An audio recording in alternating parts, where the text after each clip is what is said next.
Welcome to the Money Watch Show. It is Tuesday, the 4th of July. Happy Independence Day. Thanks for joining us today. We are here trying to help you make better financial decisions. Maybe it's Financial Independence Day for you. If you've got a question, all you need to do is go to our website, jillonmoney.com, and click the Contact Us button. And the we is Mark Talercio. Hello, Mark. Hello, Jill. Happy birthday to America. Happy birthday. Do you have a favorite ritual for Independence Day? No, I really don't. This year we're going, well, when this airs, I will be up in Ottawa, Canada. So that's a first for me. Which is how every American will celebrate. No, I'm just kidding. So I found out through booking this trip, which I did not realize. So July 1st is the big national holiday up there. That's Canada Day. What do they do in Canada for their July 1st holiday? From what I've been told, it sounds very similar to ours. You know, everything, like the whole downtown Ottawa, all the streets are closed. All the roads are open to the public so people can just walk around, go to the water, watch fireworks, all that stuff. What is the replacement for the Nathan's hot dog eating contest? Probably some poutine. What is that? You don't know poutine? That's like the national dish of Canada. What is it? It's basically like some fries with a gravy on it, and that's a huge Canadian dish. Like a brown gravy? Yeah. Oh my God, I never have heard of that. It sounds like a funny word, and it sounds a little bit dirty to me, so it's making me laugh like I'm a 12-year-old boy. One of my old hockey leagues that I played in, one of the teams that we played against, they were called Poutine Machine. Oh, I like that as a name. The Loonies or something like that. Well, listen, everybody is probably, doing something around Independence Day. As I sit here prior to Independence Day and record this, I think that I found out that there are some Broadway shows that are having matinees, and I might just sneak on in and go to a matinee. I've been doing a wild tear on theater lately, Mark. Just unbelievable run for us. So like basically once a week for the last, 8 weeks or something, there is a show, there's some performance, and it's been wonderful. It's been so much fun. So that's what I'm thinking about. I'm thinking about Some Like It Hot because it's supposed to be just a fun show. When do I get to take Theo to theater? Yeah, not yet. A few more years. Lion King. I got you covered. I went to another performance of the Lion King recently through the Theater Development Fund. They do an autism-friendly performance for they buy out the house and they invite families for discount tickets who just don't get to bring their family members to theater because their relatives are maybe somewhere on the spectrum or have some, sort of processing issue that makes sitting still for 2 hours really hard. I have to say it is just the most joyous occasion to see these families let loose and just have these people of all ages just enjoy theater for what it is. And there was a little boy who was sitting next to me. I think he was maybe 6 years old or 7 years old. And he had a Simba stuffed animal that he had brought to the performance. About 10 minutes into the performance, he jumped up and sat on my lap. And his mother looks at me. She goes, "Oh my God, I'm so sorry." I said, "I am having the best time. Don't worry." And it was magical. So there you go. Theater is magic. That's my plug for New York City. All right. Happy Independence Day and happy Financial Independence Day. And to honor that, we are going to start the program off with Becky, who's on the line from St. Paul. Hey, Becky, how are you? Hi, Jill. I'm doing well. Thanks. Tell us what we can do for you. So I have recently come into some money that I kind of feel comfortable with putting into something diversified. So I'm 29 years old. I'm single, renting here in St. Paul, but then I have a little bit more like liquid cash that I'm kind of at a standstill with. I don't really know what to do with it. So I thought I'd come on the program and ask the experts how to diversify that. I just want to say, Mark, I'm loving this accent so much. I'm digging it. I love it. Okay. First of all, 29, single, living large. What's your rent in St. Paul, just out of curiosity? It's just over $1,100 a month. What do you get for $1,100 a month in St. Paul? So I'm living in a 750 square foot apartment, kind of in the downtown area of St. Paul. So I'm living lavishly. Really? And so you love it? Is it great? I do. I'm not really looking into buying a home anytime soon. I'm kind of just biding my time with Good. renting. Perfect. That sounds great. Let's talk a little bit about what's going on. You're working now? Yes. Yep. Ha- I make about $60,000 a year. okay. And are you using a retirement account? So I have my own independent Roth IRA that I set up with my financial planner, which is like, I think he said between 9 and 11% yield on that. And then I have a 401k through work, but I've kind of held back with investing into that one because I'm nervous about vested, like the term vested. So I think I'm about 40% vested because I've only been with the company for about 3 years. So I kind of Wait a decided minute. to do the Roth. Stand by for a second. Yeah. The money that you put into a 401k is not subject to vesting. I thought it was only the money they matched in the 401k. Mark, am I wrong about that? No, you are not wrong. Whatever you put in is yours. Okay, well, good. That's good news then. The vesting applies to the company match. So how much money is in the 401k right now?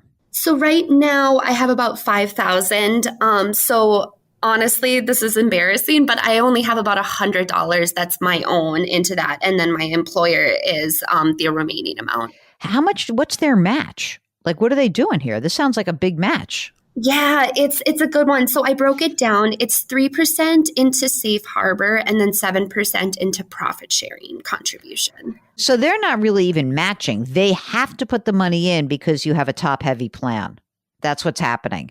And where is this 401k? Like, do you know the investment firm? Is it like a major firm? Is it like Fidelity or something like that? Yeah, it's John Hancock. Okay. And now tell us about your Roth IRA, because you said something that was a red flag for me. I'm just going to tell you this right now, because you said it's a yield of 9 to 11%. I'm like, what's yielding 9 to 11%? There's nothing that's like a guarantee. So what is in that Roth IRA? So I have, so I just maxed it out for 2022 pre-tax day. Mm-hmm. So I have about 12,500 in that. Mm-hmm. You know, it's in the AMCPX fund. I'm not sure. AMCPX. Stand by while I just pop that into my computer here. So you have a broker, American Funds, AMCAP fund. Let's just talk about this for a second. You know, American funds are good funds. Capital Group is a great company, but it is usually it costs like 5.75% to get into the fund. Like there's a commission associated with it. And then once you're in it, the expenses are low. So who is this financial advisor? So he is somebody that I had gone to college with. Did you hear that? Did you hear me go? Okay. You maxed out, you put $6,000 in last year. It's in American funds. That's fine. But, you know, you pay to be in that fund family.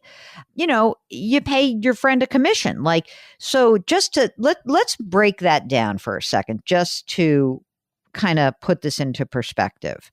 So you have, if you think about it, let's say you put $12,000 in over the last 2 years, right? You basically said to your friend, like, I don't know if your friend did any financial planning for you or whatever happened, or just bought this. What was it? What's the relationship? Is it like a salesman relationship, or is it more like, oh, I'll do a financial plan for you and give you advice? Yeah, he works for a company that, you know, it's like his profession to be a financial planner. And then he just reached out. He said, hey, I've been starting this. And I'll give you, you know, a 5-year discount on like commission. So I don't have to pay him anything for it. I doubt that highly. Here, Okay. let me explain. So I am such a bad person. There's no way for him not to charge you for this fund. Okay. So if he charged you an upfront fee, then on the $12,000, you basically handed him $690. Do you happen to remember, if you look at this, it says, you know, AMCAP, does it say A, B, or C after it? Is there a letter after it? I don't remember off the top of my head. It's just a different way that people get paid. But anyway, forgetting about that, you don't need this guy. You're young. You got a 401k. You got this Roth IRA. You can just put it in an index fund. It doesn't matter. You have it now. But I'm not going to tell you have to fire him this second. But I want to know about the money that you have sitting on the sidelines. So I have a CD that's maturing this week, actually. It's about $10,000. And I was going to start a brokerage account under the same ticker, I guess. Mm-hmm. So it would be that 9 to 11% yield over time again. Okay, but it's like, that is the 9 to 11% yield is, I'm going to just call BS on it. It's not real. This is a fund that is a large growth fund, meaning that when you see that the stock market is down a certain amount, then this fund will be down very similarly. Okay. So I don't want you to think like it's not like a safe investment. This is an investment that is a risky stock investment, which you should be doing. You're young. Okay. It really is. You're fine. But if you look at, say, I don't know, if you look at the last year, the fund has lost 9 or 10%. I'm sure you realize that. And so other funds lost this much money. And so, I mean, if I'm just looking in 2022, okay, this fund lost 28%. This is a risky investment. And yes, it can yield some returns, but like, honestly, if you look at, say, if I said the last year, the fund was down 9%. If I look at the last 3 years, the fund is up 9%. If I look at the last 5 years, it's 5%. If it's 15 years, it's 9%. So I think what he is saying to you is that, okay, this is a fund that over time could potentially earn 9 to 11%, and it kind of has, but sometimes it gets hammered. So as long as you know that, then what I'm going to say to you next is, well, then in that case, why wouldn't Becky herself say, wait a minute, I'll just buy a stock index fund for 80% of my money and a bond index fund for the other 20% of my money and go to sleep at night and not pay anyone any fees? That's the question. So one thing to do to try to reduce the fees is like, well, you do have a 401k at work. You could put some money in there. I mean, it's okay. You can use the Roth IRA. I would just move that Roth IRA to any place like a Fidelity or like the basics that I always talk about. Like it can be Fidelity, it could be Vanguard, it could be any of these places where you could buy an index fund, unless you really feel like, oh my God, I can't do that to him. So you have to tell me how you're feeling about it, and then I can help you navigate around it. Yeah, no, I'm feeling good about the index fund. I think that will be okay. Okay, so the biggies that provide really cheap index funds are, ready? T. Rowe Price, TD Ameritrade, Vanguard, Charles Schwab, Fidelity, E-Trade. Any of those companies, you can open up an account and you could do two things. One is you can say to them, number one, I want to open a Roth IRA and I want to move this other investment out of my friend, the broker's firm, and just move it into wherever you open up your Roth IRA. Okay. And you're just going to hold it there. Mark, can these other firms hold the Cap Group funds or not? American funds? I think they'll probably take them. I mean, she won't be able to keep using them, but they'll probably allow her to hold them. But I don't know. It's inside of a Roth, so there's not going to be a tax consequence. I would probably just blow out of it. And honestly, for this situation, if she just wanted to use a target date fund, I'm totally fine with that. Yeah, me too. And then so the money that you have that's coming when you came into some money, what is the amount of money that makes you feel good about having safe money? Like, what's that amount? Like accessible money? Yeah. I don't know, probably between 8 and 10,000. Okay. And so what's the excess that we have above that amount? So I have two CDs that are just about $15,000 right now. Like in my, bank account, I guess I have, about 7,000. And then it's not fully accessible, but I do have a trust that I can access. How much is in there? About 100,000. Holy smokes! Yeah, it's supposed to be like fully accessible when we turn 40, but it is in an aggressive fund through a local a manager. So, Mark, what should she do in terms of this extra money? The CD's coming due. What do we do? Should we renew CDs? I mean, is there any need that you're going to have for this money? New car, something big, huge trip, I don't know, something, anything that's looming? Not really. My car is paid off. I only have about $4,000 in student loans. And yeah, like I said, not really ready for home ownership yet. $4,000 in student loans that are in forbearance, or are they private?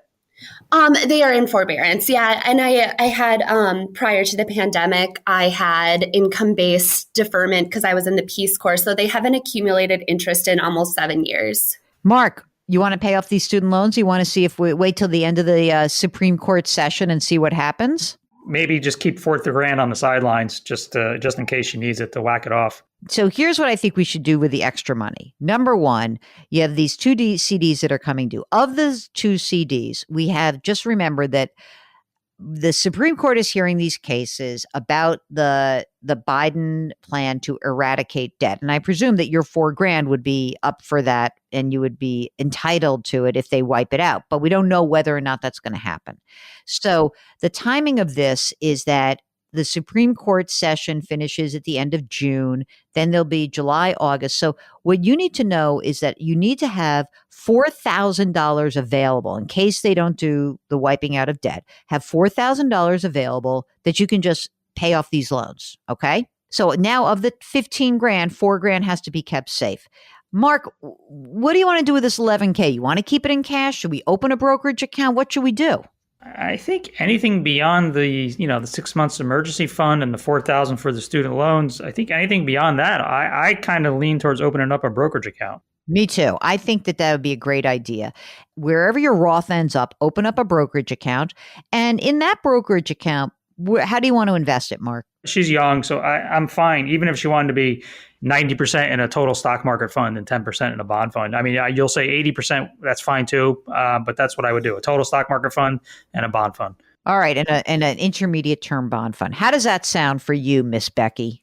That sounds great. That's very helpful. All right, great. I'm sorry for your friend who's about to lose your business, but he can soak some other people for this money. If you have any problem in the process, get back in touch with us. But I think you're on the right track. And you're so responsible. A 29-year-old totally grab and hold, and she was in the Peace Corps. She's a do-gooder too, Mark. Isn't that nice? You give me too much credit, Jill. I don't think so. I feel very comfortable about this. So let us know if there's anything else we can help you out with. In the meantime, if you, like Becky, you're in your 20s, you're taking control of your financial life, we want to hear from you. Go to our website, JillOnMoney.com. JillOnMoney.com. Click the Contact Us button. Let us know if you would be willing to come on there. You know, we have 3 shows. We have this show, which is called Money Watch. We have another podcast called Jill on Money. And we also have a radio show. So we've got a lot of places to get you on the air. So get going. Come on, make it happen. If you would like, while you're on the website, sign up for the free weekly newsletter. It comes out every single Friday. It's so helpful. Fantastic. And we just always like to ask if you could leave us a rating and review on Apple. Very helpful. Mark Talercio is the co-host and the executive producer of the program. Karen Kranick is our web queen. We are distributed by Paramount Global. We drop our episodes every Tuesday and Thursday. You can listen to this podcast ad-free on Amazon Music or on Wondery Plus in Apple Podcasts. Lift someone up. Change your work. Change your wealth, change your life. Thanks for listening. We'll talk to you next time.